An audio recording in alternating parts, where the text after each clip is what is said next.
Mark. Thank you for joining me today. You have a PhD in philosophy, philosophical theology. What was your subject title for your PhD? I worked on Heidegger in Trinitarian theology. And that equips you very well to teach philosophy at George Whitfield College. You're on the faculty of the college. You were a pastor of a church for many years, so you're a Christian and you're a Christian thinker. And what seems good, you and I have been chatting about this, it seems good to review some books that Christian people won't get a chance ordinarily to read. But the books that we're going to be looking at raise immense questions about our current world. Now, what book do you suggest for us today?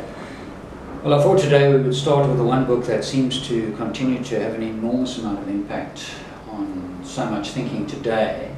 Preparing some of my lectures, I noticed that Kant, who published the Critique of Pure Reason in 1781, the second edition in 1789, continues to exercise an enormous amount of influence. And I think he raises the question of knowledge and the question of whether or not we can have true knowledge of the world. To what extent do we impose... So how do I know that Correct. I know? Do we impose on the world a preset group of categories, or do we read off from the world what's really there? Because every teenager will ask, is the colour green where I see green the same as everyone else sees green? That's just a simplified version of what's being and I think Hollywood continues to ask that kind of question in so many movies. And Give us an example. I just think of The Matrix, a bit dated, but we're all living in this computer program, and the world that we interact with isn't real. And so many movies subsequent to that dealing with the same kind of problems. Give an example. It's an important question. Well, I just think of M. Night Shyamalan's movies, quite a few of them, which deal with different kinds of reality, whether or not we are processing reality as it really is. I think of Sixth Sense. I think that was 1997. Yeah. Quite a while back. Yes. So the issue is that the world that I'm in, is it the world that really is there, or is it the world of my own making? Now that connects with this book, doesn't it? Yes, it does. And postmodernism. I just think about the world out there in popular opinion, the idea, I'll make my own truth. Yeah. I impose on the world my own views. Now that's not exactly what Kant believed, but I think it is a radicalization of Kant. And the question is, can we truly know the world, and to what extent can we truly know the world as, for example, atheists, people who don't know God? Can we get outside of ourselves, and how do we do that, in order to know that what we think we know is correct? Okay, so what did Kant say? So Kant believed that knowledge all begins with experience, the five senses.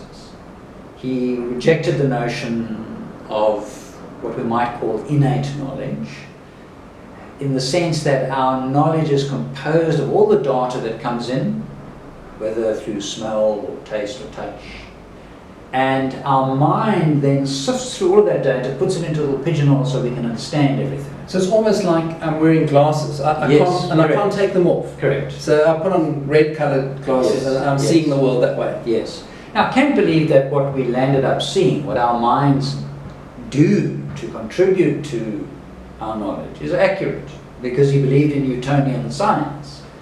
And so Kant wasn't a relativist. But you can see how in the 20th century people begin to take Kant and say, well, how do we know that everybody has the same preconceived set of glasses on, conceptual glasses?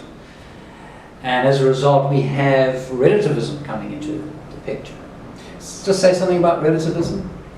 Well, relativism in the simple sense is I create my reality relative to my views, my upbringing, there's my an objective, my politics. Yeah. Who are you to tell me that your perspective is any better than mine? Yeah.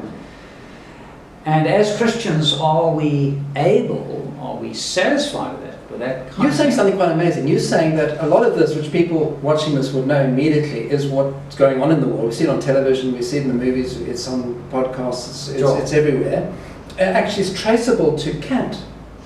In many ways. And if we're going to debate people out there who've imbibed this kind of thinking, it's interesting to bring the Bible into the picture. If we're Christian people, we believe at the end of the day the Bible is the source of truth. We appreciate the genius of people like Kant, but we start with the Bible.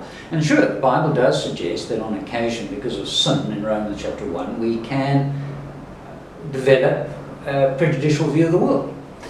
We can suppress the truth by our wickedness, but in general the Bible does claim to present to us God's true view of the world. Okay.